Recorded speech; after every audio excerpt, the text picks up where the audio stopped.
Hello, my name is Craig Nash. I'd like to welcome you to another It's a Grand Life. And this is the second installment of two interviews with our friend Stefano Selorio, who is the founder and CEO of a company called Carevocacy, which really provides tech tutoring and other services to seniors. And the basic services that he provides are so necessary for those of us in the senior column, and he makes it so easy. And today we're going to talk about their latest invention, which is taking artificial intelligence and bringing the cookies on the lower shelf so we seniors can really get the answers we need when we're the most frustrated. And if I sound excited about this, it's because I used this morning, and Stefano challenged me. Oh, I'm going to send you this. You just give us your email. You sign in and try and break it. And I could not. It's just been so good to work with. And Stefano Selorio, thank you so much for being our guest here again on It's a Grand Life. And why are you so excited about artificial intelligence and helping seniors? And how did you come up with a name like Oppo? Yeah, thank you again for having me, Craig. I appreciate it. I always appreciate an opportunity to share a little work that we do, especially when it comes to digital literacy in older adults and in our latest new product you mentioned, which is called Apple AI. And I think I think we can kind of discuss a little bit of the elephant in the room. Artificial intelligence, older adults does not always seem like they combine together, and then sometimes you're unfortunately you have the pros and you have the cons of that conversation. And I hope that we are on the pros side of the conversation, but then also at the practical side of that conversation. But just to give some a little bit background, so we actually, you mentioned we launched a product called Apple AI this year, but we've actually been working on it or the idea of it about since last year, around December or November of 2022, and 2022, and so it was an idea that we were thinking about for a while with my engineer, and the first thing that I saw where when it came to conversation about conversational generative AI was how do we apply that to the work that we do, which is how do we still provide a digital health literacy or digital literacy solution, and then also meeting people where they're at.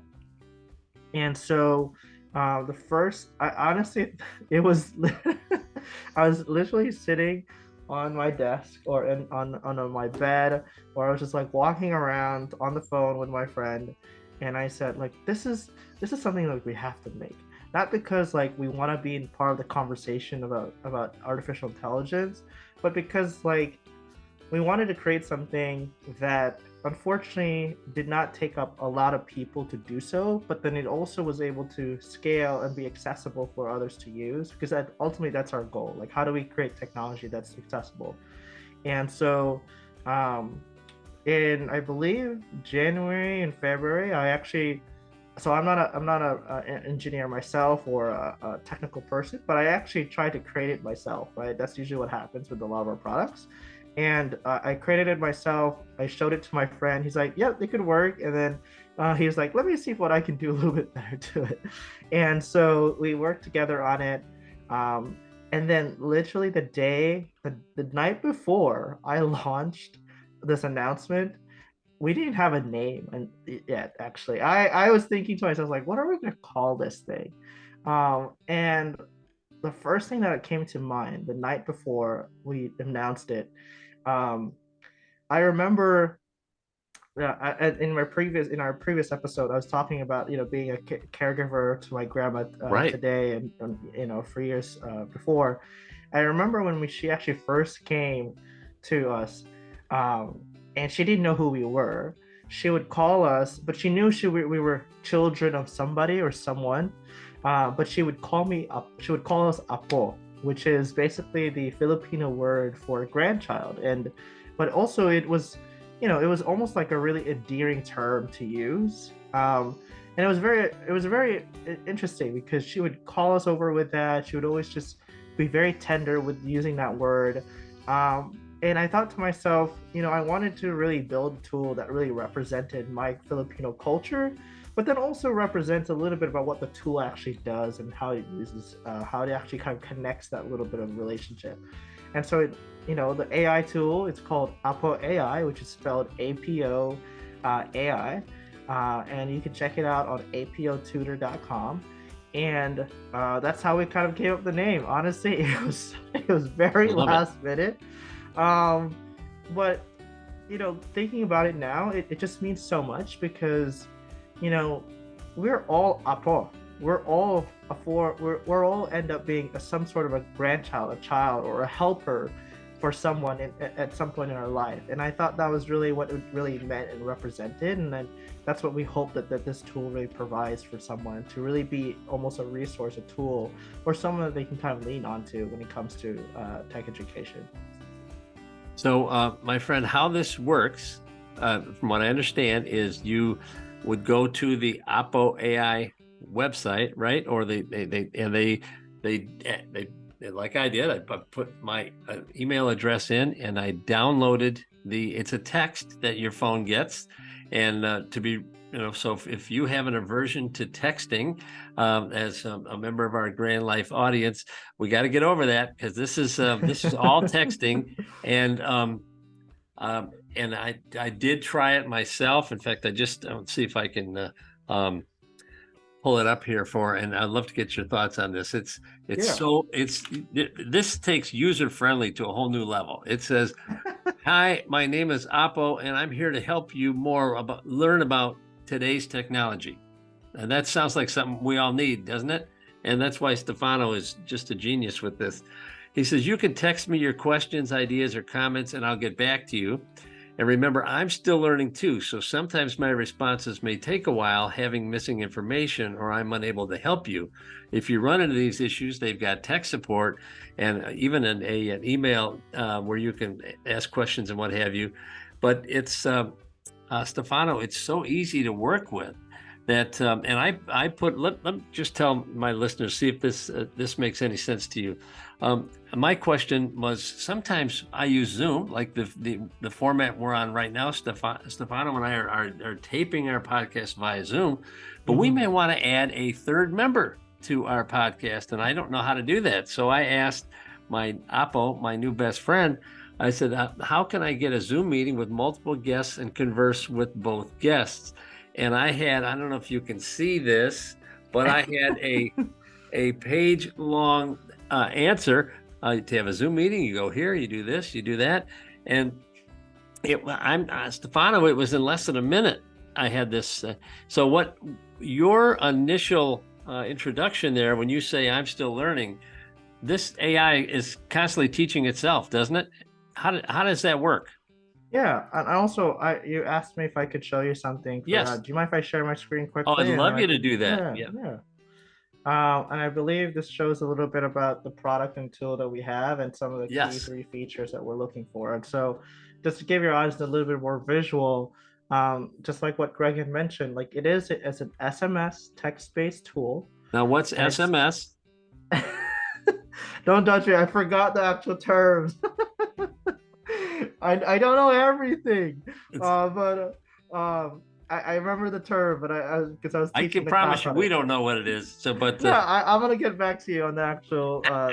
But it is text based. So what I mean by that, it's texting, not just text based, right? How people would read it. Yep. But it's accessible via texting. And what Greg had mentioned before was that you basically will get a welcome message from Apo, and Apo will tell you about the limitations, about what it knows, or how it can help you. And honestly, it just starts from there. You just text your questions, and you can also text your ideas and your thoughts and other things too. And I think we're excited to see what others might use it for, besides just learning how to use technology. Maybe there might be other use cases for it, but for now, this is geared towards really helping people and helping them stay accountable around digital literacy and technology education, and hopefully getting them those answers that they're looking for. And it's done in a very easy to understand way too. So yes, it does give you a paragraph or a big chunk, but then it also breaks it down for you, right? So that you're not just overwhelmed with so much text to kind of like, where do I really begin? Um, and and I told Craig, like break it, ask it questions, ask it things that you may not even know how to ask or know want to know.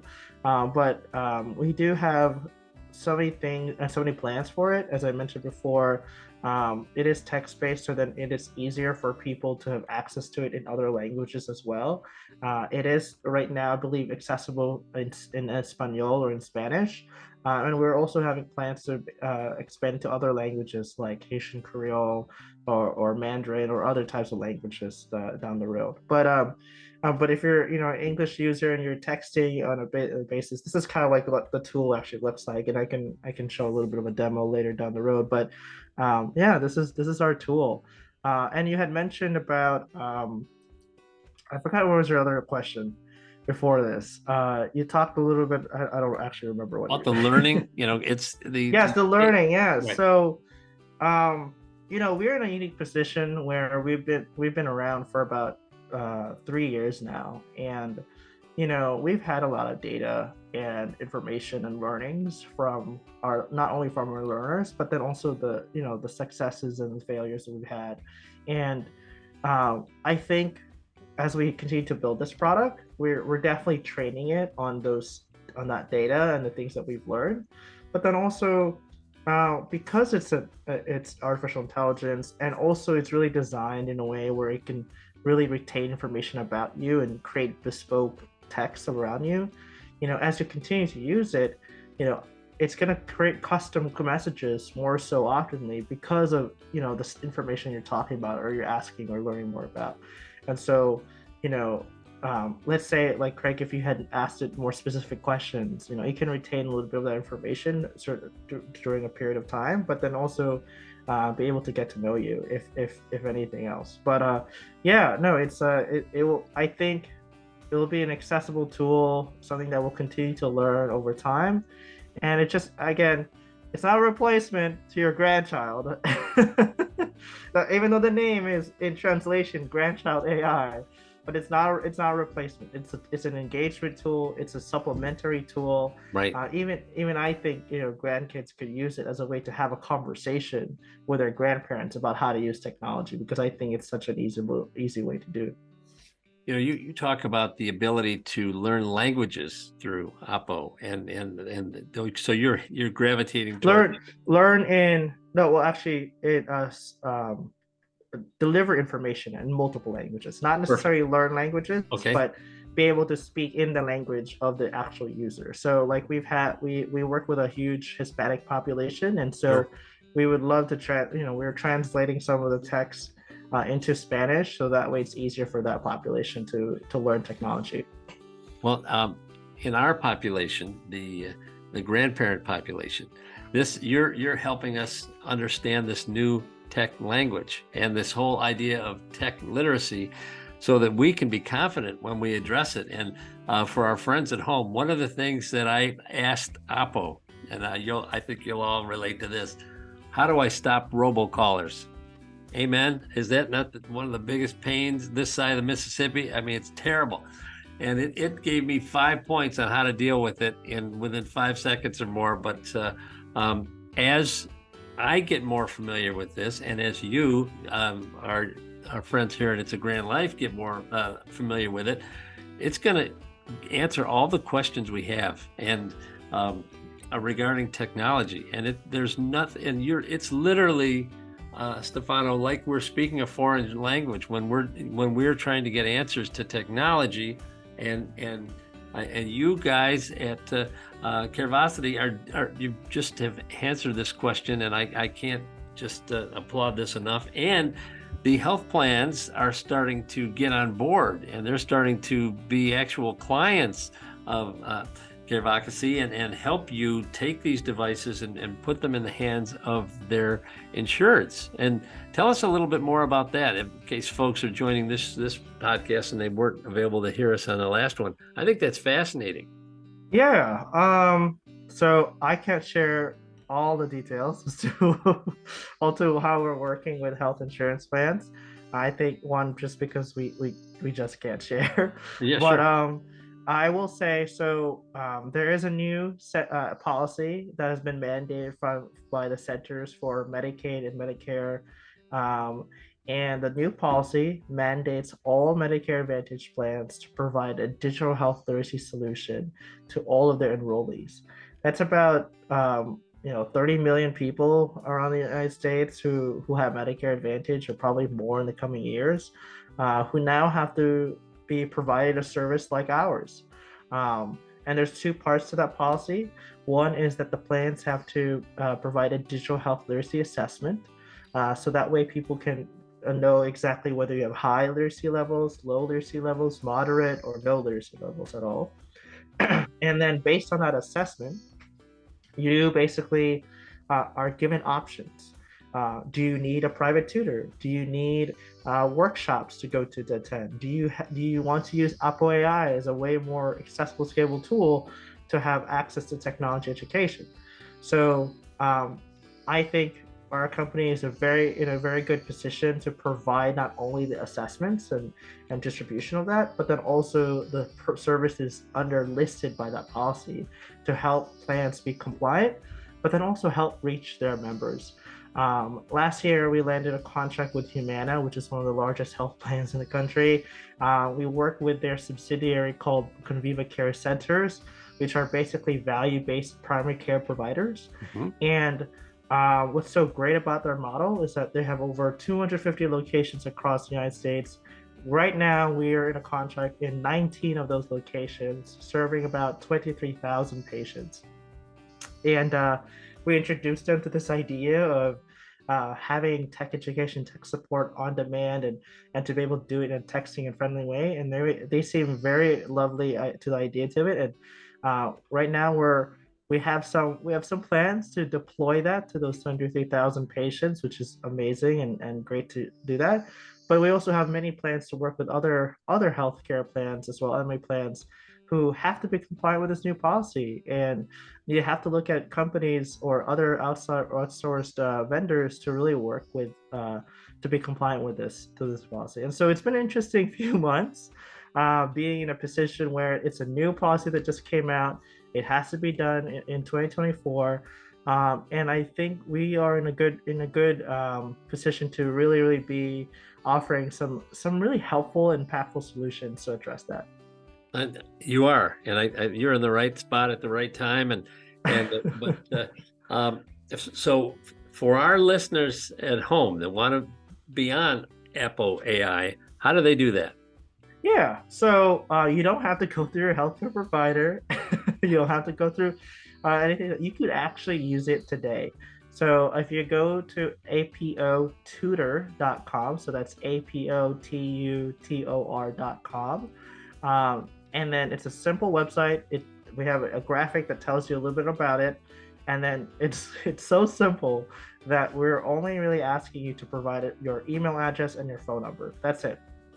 You don't have to give us your name, and you don't have to give us any credit card information. It is a free tool right now. We are actually in open beta, so feel free to use it. I told Greg that to break it because we want to know how else people use it, and we want to learn from you. And so, yeah, use it. It will also give you some instructions right after you sign up for it, and then it will also try to send you a welcome message as well too. So we have so many plans down the road, but yeah, right now it's a very easy tool to have access to. You can sign it up for right now, and again, it is free to use. So if it's something where you just want somebody to be able to text those questions to, you can use that today. That's absolutely great, and we really appreciate that offering for our listeners. And I know you're going to be working on some visual materials that will be included in this podcast after we finish taping today. But this could not be any more simple than you have to have a email address and a phone number. That's you got to have that. But once you have that, you will be amazed at the questions that you want answers to that have been lingering, that you'll be able to ask Apo and get the help that you need. And it's it's all about living the grand life for those of us who are challenged with raising our grandkids. And this is one tool that really helps us be on a level playing field with our grandchildren. And it's so important to understand technology and how to have boundaries around technology with our grandkids. But we didn't have to know this 10 years ago, but now we do. And Stefano Selorio, I just want to salute you for the work that you've done, and I know you guys are just at the forefront of this, but I just hope you have nothing but continued success, and that you become a fixture on It's a Grand Life and continue to provide this outstanding support service. We're going to deal with, if you're tech curious, and I just learned that phrase today, so I got to use it again. If you are tech curious, you need to go to Tutor, APOTUTOR.com, and learn about how to get your tech questions answered. And from a guy that is grandparent tested, he is helping his grandma. And that should be on our website, just a stamp that says grandparent tested. Exactly right. and I'm telling you, our producer is going to have a picture of grandma from your website on our show here, because you understand us, and man, have you guys have put together a phenomenal set of tools. How to stop, and also check out the Carevocacy approach too. How to stop spam calls. And how to deal with your iPad and your tablet. There's unlimited tutoring you can get. This should be a life-changing podcast for you. There's all sorts of tutoring support you can get. All sorts of online classes if you want to be part of a group and take something and what have you, and also testing out AI. And it is so simple, and you've made it so easy. And Stefano, thank you so much for being our guest here on It's a Grand Life, and look forward to seeing you in 2024, and keep us posted on the changes that are coming. But again, go to APOTutor.com if you want to test out the AI product, or you can even go to ask at Carevocacy. It's care and advocacy, so Carevocacy.com, and ask even more questions about the other the Carevocacy tool that you guys had put together. In closing, for our listeners, do you have any words of advice or encouragement for them as they look at this very tricky world of technology? What would you say? One thing I will say, and I appreciate you for highlighting the variety of options that we have for the learner, is that everybody learns very differently. You can have a private tutor or one-on-one session, or you can do it with friends, like a group setting, which is sometimes more fun but also not too personalized. Or you could have much more of your own time, like Apple AI, the texting tool that we talked about, and have it more of, rather than having to ask somebody, you can use something that's a free tool to simply be able to get your answers quickly answered. Your questions quickly answered. My thing that I always like to leave conversations like this is, learning is ageless. That is something that I continue to remind myself, that whether you're 24 like myself, or you're 60, or you're 80, or you're 92, there's always opportunities to learn, and that it always is so ageless. And as I said, if you are tech curious, and if you just have a little bit of a spark of like, you're questioning it, right, or you're wondering about the idea of it, you are falling into the category of people who are just tech curious, who want to invest in yourself, and just try it. Because just know that we're here to help you learn. We're here to help you, support you. And even if we're not the provider for it, we know people who we can refer you to, who can give you some guidance. And we know that we're not the tool for everybody, but we can definitely be the tool that you can start with. And so that's the thing I would say. Learning is ageless, and just continue to reinvest in yourself and be tech curious. Stefano, I just think you and Carevocacy are just in a position to really explode, and I hope our audience feels that. You are so open-handed with your knowledge and your support, and that's going to come back to you. you want to do unto others as you want to be done to you. And you have really made this easy for our listeners and our audience. So we just thank you so much and look forward to seeing you again real soon on It's a Grand Life. Thank you so much for being our guest. Thank you for joining us for another It's a Grand Life. Remember to never waste your pain. God can use your situation to bless others even halfway around the world. Be sure and subscribe to It's a Grand Life on our Facebook page, as well as YouTube and any of the various podcast channels that feature the Grand Life podcast. When it comes to raising a grand family, remember the words of the Apostle Paul, who said in 1 Corinthians 13, love is patient, love is kind, it always protects, always trusts, always hopes, and always perseveres. Love never fails. In leading your grand family, it's going to take faith, hope, and a whole lot of love.